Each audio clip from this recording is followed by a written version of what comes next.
আর এবার আমরা নজর রাখবো মাথাভাঙার দিকে। মাথাভাঙার পচাগড় পঞ্চায়েত, সেখানে ব্যাপক উত্তেজনা। বিজেপির পঞ্চায়েত সদস্যদের মারধরের অভিযোগ সামনে উঠে আসছে।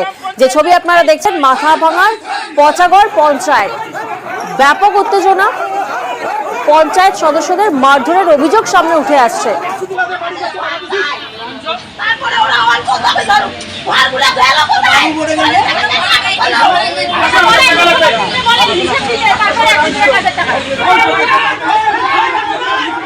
প্রতিনিধি রাজেশ এই মুহূর্তে আমাদের সঙ্গে রয়েছেন, সরাসরি রাজেশের থেকে একটু জানার চেষ্টা করি। রাজেশ, আমরা দেখছি রীতিমতো উত্তেজনার পরিবেশ সৃষ্টি হয়েছে, কিন্তু কাদের বিরুদ্ধে এই অভিযোগ, কি কারণে গন্ডগোলের সূত্রপাত?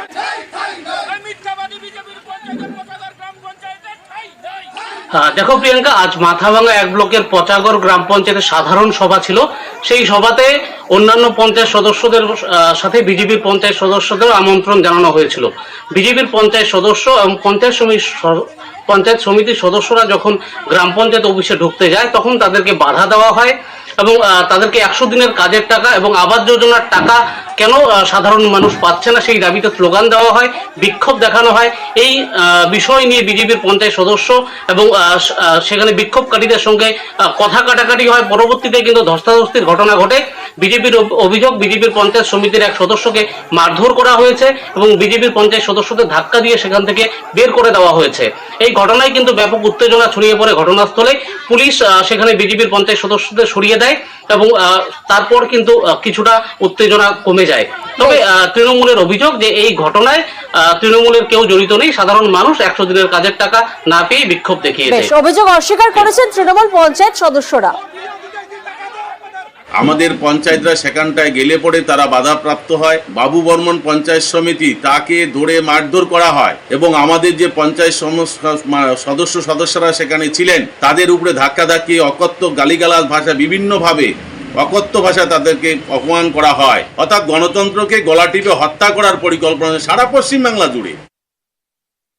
যারা কেন্দ্রীয় পরিষেবা থেকে বঞ্চিত, যেমন 100 দিনের কাজ, আবাস যোজনার টাকা, 100 দিনের কাজের টাকাগুলো দেয়নি, এইসব নিয়ে সাধারণ যারা উপভোক্তা যারা আছে তাদের মধ্যে শুধু আমাদের তৃণমূল কংগ্রেস বললে হবে না, সাধারণ মানুষ, যেখানে বিজেপিরও লোক বেশিরভাগ, তারা তো এইসব কথা বলে ভোট নিয়েছে, সেটারই হয়তো জবাবদিহি করতে আসছিল। কথা কাটাকাটি হতে পারে। সাধারণ মানুষ, পশ্চিমবঙ্গের মানুষ খুব ভালো, তারা মানুষের গায়ে হাত দেওয়ার লোক না। যদি বলে থাকে সেটা মিথ্যে কথা হয়তো। আর এবার আমরা নজর রাখবো রেশনে ওজনে কারচুপি। সেখানে দিনের পর দিন ঠকাচ্ছে ডিলাররা। কিভাবে ডিলার ঠকাচ্ছে? কারণ সামনে যে ছবি আসছে, ওজন যন্ত্রে সামগ্রীর বদলে ইট দেওয়া হচ্ছে। দেখুন একবার ছবিটা, ইট দিয়ে ওজনে কারচুপি। চাল ওজন করছে, চাল মোটর ফটোটা নিতে আরো 4 কেজি চাপা ঠিক রকম মানে আমাদের মাল দেয় নাই, রেশমটা আমাদের ঠিক রকম আমরা পাই নাই। সরকার দিচ্ছে কিন্তু সরকারের মালটা আমরা ঠিক রকম সময়ে পাচ্ছি না। একদিকে ইট বালি সিমেন্ট চাপাচ্ছে আর একদিকে ফিঙ্গারপ্রিন্ট নিচ্ছে আর টোকেন বার হচ্ছে। টোকেনটা বার হওয়ার পর ওই টোকেনটা নিয়ে আমরাকে ঘর আসতে হচ্ছে, মানে মাল আমরা পাচ্ছি নাই। আর্জি জানাবো যাতে আমাদের ডিলারের ব্যবস্থা হয় অন্য কোনো, আর আমাদের বকেয়া যে মাল পড়ে আছে 4 মাস 5 মাস 6 মাস যার যেমন আছে তাদের টোকেন আছে সবাই, সেই টোকেন আমরা দেখাবো যাতে আমরা মাল পাই। প্রতিনিধি ইন্দ্রজিৎ এই মুহূর্তে আমাদের সঙ্গে রয়েছেন, সরাসরি ইন্দ্রজিতের থেকে একবার জানবো। ইন্দ্রজিৎ, গুরুতর এক অভিযোগ, মানে আঙুলের ছাপ দেওয়া হচ্ছে, অন্যদিকে যেখানে ওয়েট মেশিন রয়েছে সেই ওয়েট মেশিনে বালি সিমেন্ট ইট রাখা হচ্ছে। জেলা শাসক কি কিছুই জানেন না? ওনার নজরে কি আসছে না?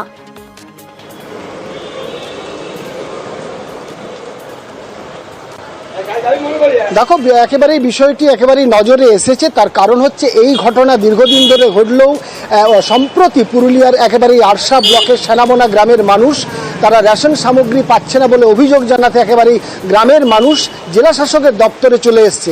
এবং এই যে অভিযোগ উঠছে একেবারেই রেশন বন্টন নিয়ে যে দুর্নীতি করছে সরকার বা প্রশাসন, যত আধুনিক ব্যবস্থাপনা করেছে যাতে দুর্নীতি না করতে পারে, সেইখানে সরকারকে ঠকাচ্ছে ঠিক ঠিক এমন অভিনব কায়দায় বলা যেতে পারে। তার কারণ হচ্ছে যে ফিঙ্গারপ্রিন্ট নিচ্ছে, অন্যদিকে রেশন সামগ্রীর জায়গায় ইটে বালি পাথর রেখে ওজন সঠিক দেখানো হচ্ছে আর টোকেন দেওয়া হচ্ছে, কিন্তু চাল বা গম বা রেশন সামগ্রী যেগুলো পাওয়ার কথা সেগুলো পাচ্ছে না জঙ্গলমহলের মানুষ। বিশেষ করে আরশা ব্লকের সেনাবোনা গ্রামের মানুষের এই অভিযোগ দীর্ঘদিন ধরে করে আসছে এবং এই ঘটনা যে ঘটাচ্ছে তা মেনে নিয়েছে রেশন দোকানের কর্মী এবং একেবারেই সরকারি যে নিয়ম দীর্ঘদিন ধরে দিনের পর দিন গ্রাহকদের এভাবেই ঠকাচ্ছে ডিলার। আমরা কথা বলেছিলাম রেশন দোকানের কর্মী পঞ্চানন মাহাতোর সাথে, কি বলছেন তিনি শোনাবো। মাল দিয়ে দিই, আমি তো ওদেরকেও বলেছি মেশিনটাই ওজন না করলে ক্যাশমুটা কাটা যায় না। না দুর্নীতি না, ওকে তো আমি চাল দিই, আমি ওটা দিয়ে কাটাটা সই করে ও না স্লিপটা কাটে। এমন টাইম চলে আসে যে আমার সেই সময় চাল নাই আর টোকানটা না কাটলে আমি পাবলিকটাকে মাল দিতে পারবো না, এরকম প্রবলেম পড়ে যায়। এইটা বলে আর নাই ওজন করবো, করেছি আর নাই করবো, ঠিক বলছে ওরা কোনো খারাপ বলে না, হয়তো ওরা সময় মতো পাইলো না, এইটুকুই প্রবলেম। অন্যদিকে আলু ব্যবসায়ীদের কর্মবিরতি চলছে, সেই কর্মবিরতির জেরে একেবারে আকাশ ছোঁয়া আলুর দাম, এক ধাপে আলুর দাম অনেকটাই বেড়েছে। কারণ কর্মবিরতি চলছে, সেই কর্মবিরতিতে বাজারে আলুর যোগান কম, আলুর যোগান স্বাভাবিক রাখতে এবার তৎপর নবান্ন। প্রতিনিধি রানা এই মুহূর্তে আমাদের সঙ্গে রয়েছেন, সরাসরি রানার থেকে একবার জানার চেষ্টা করি। রানা, আলু ব্যবসায়ীদের অবস্থান কি?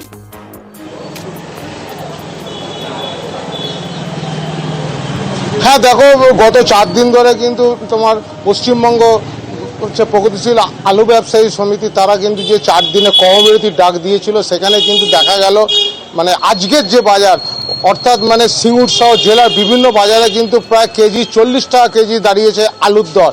সেখানে মানে যে আলুর এই যে মানে দাম বৃদ্ধি, তার একটাই কারণ হচ্ছে যেহেতু হিমঘর থেকে আলু মানে বার করছে না আড়তদাররা, ফলে আলুর একটা ক্রাইসিস তৈরি হয়েছে। এর ফলে এক শ্রেণীর মুনাফা যারা ফোঁড়েদার তারা কিন্তু এক শ্রেণীর ক্রাইসিস তৈরি করে, তারা কিন্তু বাজারের দামটা হু করে বাড়িয়ে দিয়েছে। কিন্তু সবচেয়ে মানে সুখবর যেটা হচ্ছে আজকে নবান্নতে মুখ্যমন্ত্রী মমতা বন্দ্যোপাধ্যায়ের সাথে তোমার বৈঠক হয়েছে যে আলু আগামীকাল থেকে কর্মবিরতি তারা তুলে নিচ্ছে। সিঙ্গুর রতনপুর ব্যবসায়ী সমিতি জানিয়েছে যে তারা মুখ্যমন্ত্রীকে ধন্যবাদ জানিয়েছে যে তাদের যে দাবি ছিল যে ভিন রাজ্যে আলু পাঠাতে হবে, সেই আলু পাঠানোর ক্ষেত্রে 7 দিনের সময়সীমা উনি বেঁধে দিয়েছেন। ফলে আগামীকাল থেকে হিমঘর থেকে সমস্ত আলু কিন্তু মানে জেলার বিভিন্ন তোমার যে আড়তগুলো আছে সেখানে কিন্তু আসবে। ফলে কিছুটা হলেও কিন্তু আগামী দিনের দাম কমার সম্ভাবনা রয়েছে। প্রিয়াঙ্কা, একেবারেই অসুবিধা তো হচ্ছেই, এত দাম বাড়লে কি করে কি চলবে আমাদের সেটাই চিন্তা ভাবনা করছি। খেতেই হবে, দুটোও কিনতে হবে, 250 কিনতে হবে, কিনতে আমাদের হবে। ওরা কমায় কখনো, ওরা তো বাড়বে ভালো, ও তো বড় লোকেদের ভালো, আমাদের কি। 40 টাকা কেজি চন্দ্রমুখী আলু, আর জ্যোতি আলু 35-36 টাকা রেট চলছে। হঠাৎ করে বেড়ে গেল বলতে গত শনিবার থেকে তো আলুতে স্ট্রাইক চলছে, শুনছি আলুর স্টোর থেকে বেরোচ্ছে না, আমরা আলু কিনতেই পারছি না, আলু নেই আমাদের কাছে, আর স্টকেও আলু নেই। আর এবার আমরা নজর রাখবো বালুরঘাটের দিকে, সেখানে বেআইনি দোকান ভাঙলো এনএইচ কর্তৃপক্ষ। বালুরঘাটে ভাঙা হলো 13টি বেআইনি দোকান, সেই ছবিটা আপনাদেরকে দেখাচ্ছি। 512 জাতীয় সড়কে বেআইনি দোকান ছিল এবং 13টি বেআইনি দোকান ভাঙলো এনএইচ কর্তৃপক্ষ।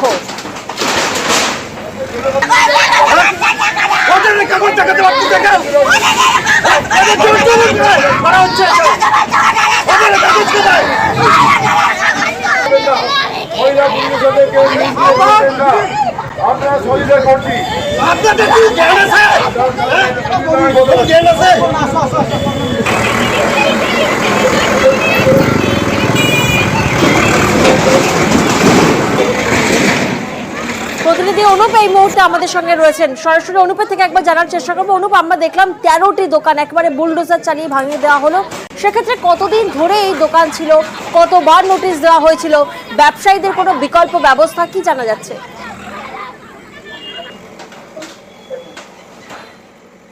দেখো, একদমই দীর্ঘদিন ধরে এই দোকানগুলো এই জাতীয় সড়কের ধারে ছিল, যেটা যে ঘটনাটি দীর্ঘদিন ধরে আদালতেও ছিল। কারণ এই দোকানগুলোর পিছনে যে বড় বিল্ডিং রয়েছে, সেই বিল্ডিং কোর্টের নির্দেশে বালুরঘাটের কয়েকজন ব্যবসায়ী তারা সেটা কিনে নেয় এবং তারপরে এই রাস্তা তাদের না থাকার কারণে তারা কিন্তু বারবার তাদেরকে উঠে যাওয়ার জন্য নির্দেশ দিয়েছিল। তারা না যাওয়ায় তারা কোর্টের দ্বারস্থ হয়। এরপরই আজ আদালতের নির্দেশেই এনএইচ কর্তৃপক্ষ এবং বালুরঘাট থানার পুলিশ গিয়ে তাদেরকে সেখান থেকে উঠিয়ে দেয়। তাদেরকে বারবার নোটিশ করা হয়েছিল তারা সেখান থেকে সরে যাওয়ার জন্য, তারা সেটা না করার জন্যই কিন্তু আজ আদালতের নির্দেশে পুলিশ এবং এনএইচ কর্তৃপক্ষ তাদের সমস্ত দোকানপাট ভেঙে দেয় এবং সেখান থেকে উঠে যায়। যদিও ব্যবসায়ীদের দাবি যে তারা কোথায় যাবে সেই ব্যবস্থা কিন্তু তাদেরকে কেউ করে দেয়নি। তারা কি করে রুটি জোগাড় করবে সেই ব্যবস্থা কিন্তু কেউ করে দিল না তাদেরকে, তাদের দোকান ভেঙে দেওয়া হলো। কিন্তু এনএইচ কর্তৃপক্ষের দাবি তাদেরকে দীর্ঘদিন সময় দেওয়া হয়েছে, তারপরেও তারা কিন্তু কোনো কথা না শোনায় আজ আদালতের নির্দেশে এই কাজ তারা করেছে। এনএইচ কর্তৃপক্ষের তরফ থেকে ঠিক কি দাবি করা হচ্ছে শোনাবো আপনাদের।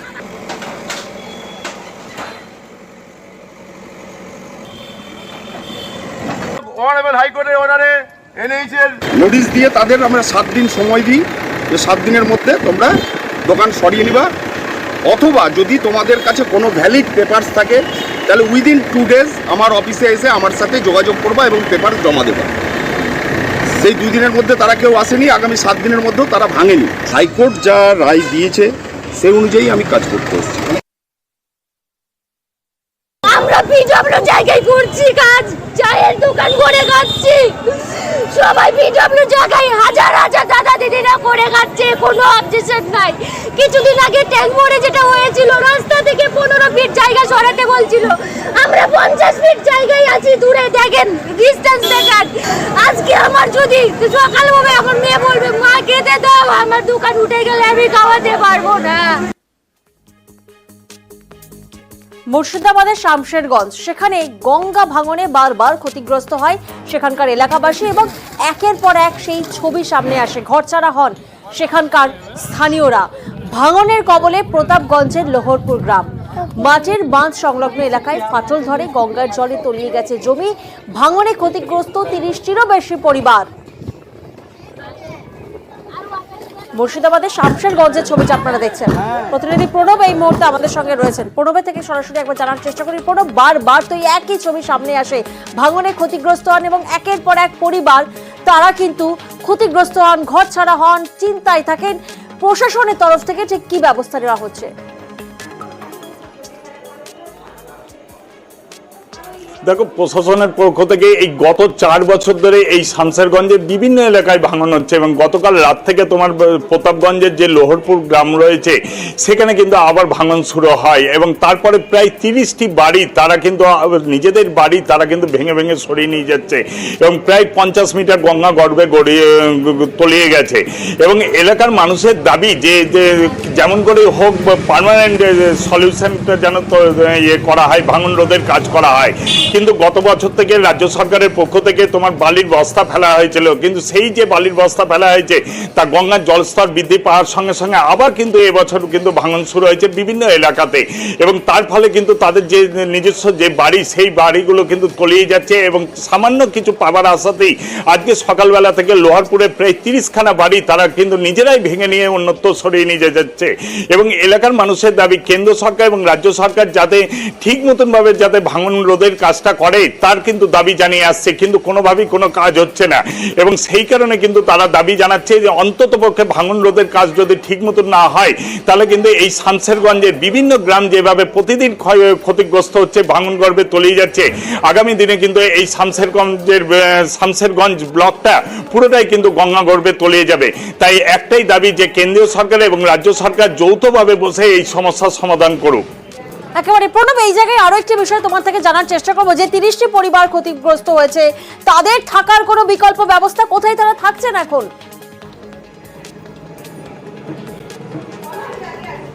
দেখো, তাদের কোনো থাকার বিকল্প ব্যবস্থা নেই।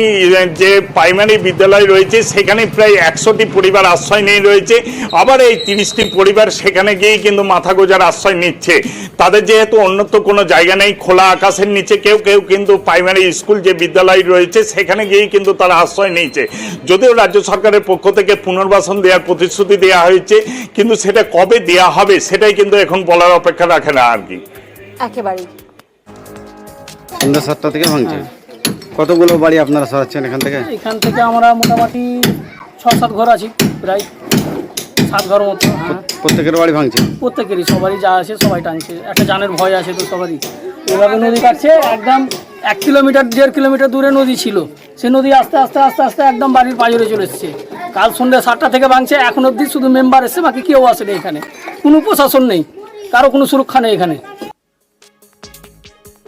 শামশেরগঞ্জের মানুষরা তারা যেমন চরম আশঙ্কায় রয়েছেন, তেমন অন্যদিকে সুন্দরবন সেখানকারও স্থানীয়রা কিন্তু চরম আশঙ্কায় রয়েছেন। কারণ একদিকে নিম্নচাপের জেরে গতকাল রাত থেকে তো বৃষ্টি হচ্ছে, অন্যদিকে আবার পূর্ণিমার ভরা কোটাল। এই দুয়ের চাপে আতঙ্কে সুন্দরবনের মানুষ। রবিবার থেকেই নদী ও সমুদ্রে জল বাড়ছে। সাগর, পাথর প্রতিমা, নামখানা, কাকদ্বীপে বেশ কয়েকটি নদী বাঁধের বেহাল দশা। প্রতিনিধি বিশ্বজিৎ এই মুহূর্তে আমাদের সঙ্গে রয়েছেন। সরাসরি বিশ্বজিতের থেকে একবার জানার চেষ্টা করি। বিশ্বজিৎ, নদী পাড়ের বাসিন্দারা তারা তো চরম আশঙ্কায় রয়েছেন, প্রশাসনের তরফ থেকে তাদের জন্য কোনো ব্যবস্থা করা হচ্ছে?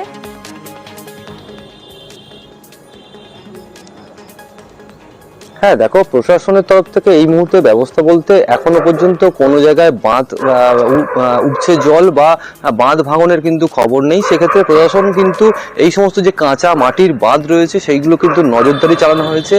ব্লক এবং যে পঞ্চায়েত যারা রয়েছে একদম উপকূলীয় এলাকাতে তাদেরকে সজাগ থাকার কথা বলা হয়েছে। যেটা পরিস্থিতি এই মুহূর্তে হয়ে রয়েছে, গতকাল রাত থেকে দফায় দফায় বৃষ্টি হয়েছে এবং আজকে সারাদিন থমথমে হয়েছিল। তবে বিকালের পর থেকে বজ্র বিদ্যুৎ সহ উপকূলীয় এলাকাতে বিভিন্ন জায়গাতে কিন্তু বৃষ্টি হয়েছে। তাতে করে যেহেতু গতকাল পূর্ণিমা গিয়েছে, আজকের কিন্তু প্রতিপদ এবং প্রতিপদেও যেরকম জল বেড়েছিল, আগামীকাল দ্বিতীয়া এবং সেই দ্বিতীয়াতেও কিন্তু আরও জল বাড়ার সম্ভাবনা। অর্থাৎ আজকে যে সমস্ত যে কাঁচা মাটির বাঁধগুলি রয়েছে একদম কানায় কানায় জল চলে এসছে, যেটা সুন্দরবনের মানুষ যেটা মনে করছেন আগামীকাল আরও জল বাড়ার সম্ভাবনা আছে। তাতে করে কিন্তু প্রচুর যে সমস্ত বাঁধ যে কাঁচা মাটির বাঁধ রয়েছে তাতে বৃষ্টি হলে পরে কিন্তু সেটা নরম হয়ে যাবে এবং বাঁধটা সহজেই ভেঙে যাবে জলের তোড়ে এবং সেই ক্ষেত্রে গ্রাম প্লাবিত হওয়ার আশঙ্কা রয়েছে। তুমি যেমনটাই বলছিলে যে নামখানা, পাথর প্রতিমা, সাগর বিভিন্ন এলাকায় কিন্তু কাঁচা মাটির বাঁধ রয়েছে। তবে প্রশাসনের তরফ থেকে কিন্তু নজরদারি চালানো হয়েছে, নজর রাখা হয়েছে পরিস্থিতির দিকে। ভয় আছে, আতঙ্কতে আছি এখন। স্রোত তো খুব বিশাল জোর। এই একটা বাউন্ডারি নতুন যদিও করেছে, তারপরে এটা মাছ ধরে করেছিল, ফের এটা আবার টেনে নিয়েছে, যে কোনো সময় ভাঙতে পারে। কাজ ভালো হচ্ছে কিন্তু খড়ের মুখের জন্য তো সব টেনে পালাচ্ছে। এই মানে তো হচ্ছে না, অন্য কিছু বিকল্প রাস্তা যদি থাকে তো খুব ভালোই হয়। জল বাড়ার সম্ভাবনা, আবার দুর্যোগ তো নিম্নচাপ হয়েছে, মাত্র মেরামতি মোটামুটি হয়েছিল, দুর্যোগের কারণে আবার তো নষ্ট হয়ে গেছে। যে কোনো মুহূর্তে মানে জল ঢুকে গিয়ে আবার বন্যার সৃষ্টি হওয়ার সম্ভাবনা রয়েছে। এই নিচে তো কোনো প্রস্তুতি এরা নেয়নি, ওই কারণে তো ভেঙে ভেঙে উঠে চলে আসছে। একমাত্র কংক্রিটের রাস্তা ছাড়া এখানটায় কোনো উপায় দেখছি না আমরা। জলদাপাড়া, সেখানে নদীর ধারে জলকাদায় আটকে পড়ে একটি গন্ডার শাবক। এলাকা জলমগ্ন থাকায় একটা দিন আটকে থাকে গন্ডার শাবকটি। অবশেষে তাকে উদ্ধার করে বন দপ্তর। প্রতিনিধি রাজকুমার এই মুহূর্তে আমাদের সঙ্গে রয়েছেন। সরাসরি রাজকুমার থেকে একবার জানার চেষ্টা করি। রাজকুমার, গোটা একটা দিন এভাবেই গন্ডার শাবকটি কাদায় আটকে ছিল, বন দপ্তরের তরফ থেকে ঠিক কিভাবে উদ্ধার করা সম্ভব হলো?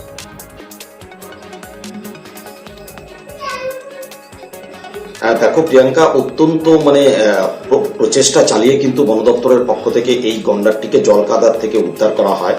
তার কারণ হচ্ছে যে এলাকায় বনের জঙ্গলের ভেতরে যে এলাকায় এই গন্ডারটি জলকাদায় আটকে ছিল সে এলাকায় কিন্তু কোনো যানবাহন যেতে পারছিল না।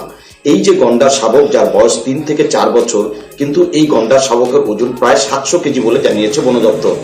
এই 700 কেজি একটা গন্ডারকে প্রথমে ঘুমপাড়ানি গুলি করে কাবু করা হয়, তারপর তাকে কার্যত বাঁশের মাচায় তুলে কাঁধে করে কিন্তু বনকর্মীরা 500 থেকে 600 মিটার দূরত্বে কিন্তু কাঁধে বয়ে নিয়ে আসে এবং তারপরে তাকে একটি যানবাহনে তুলে, গাড়িতে তুলে লোহার খাঁচায় ভরে তাকে যেখানে চিকিৎসা করা হচ্ছে সেখানে নিয়ে আসা হয়। এখনো গন্ডারটির চিকিৎসা চলছে এবং গন্ডারটি উঠে দাঁড়াতে পারছে না। জলদাপাড়া জাতীয় উদ্যান কর্তৃপক্ষ জানিয়েছে যে এই গন্ডারটি জখম ছিল, সম্ভবত এই গন্ডার শাবকটির যে মা তাকে পাওয়ার জন্য কোনো পুরুষ গন্ডার এই গন্ডার শাবকটিকে আক্রমণ করেছিল এবং সেই কারণে এই আক্রমণেই কিন্তু গন্ডারটি জখম হয়েছে বলে জানিয়েছে বন দপ্তর।